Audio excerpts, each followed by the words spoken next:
Ang mabuting balita ng Panginoon ayon kay San Mateo. Papuri sa iyo, Panginoon.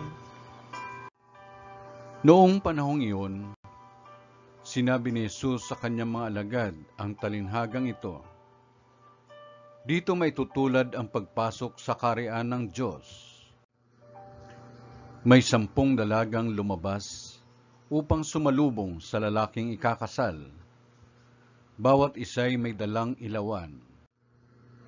Ang 5 sa kanila'y hangal, at ang 5'y matalino.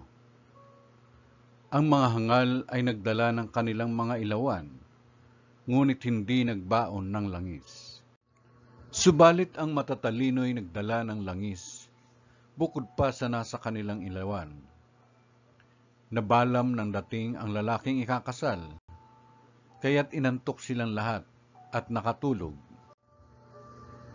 Ngunit ng hating gabi na'y may sumigaw, "Narito na ang lalaking ikakasal. Salubungin ninyo."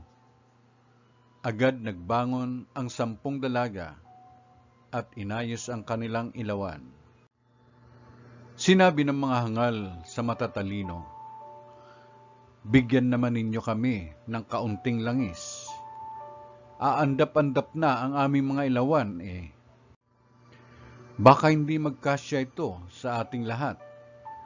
Tugon ng matatalino, "Mabuti pa'y pumunta muna kayo sa nagtitinda at bumili ng para sa inyo." Kaya't lumakad ang 5 hangal na dalaga.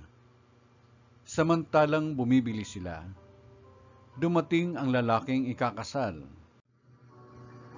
Ang 5 nakahanda ay kasama niyang pumasok sa kasalan at ipininid ang pinto. Pagkatapos, dumating naman ang 5 hangal na dalaga. "Panginoon, papasukin po ninyo kami," sigaw nila. Ngunit tumugon siya, "Sinasabi ko sa inyo, hindi ko kayo nakikilala.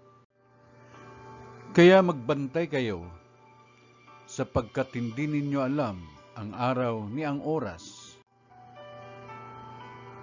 Ang mabuting balita ng Panginoon.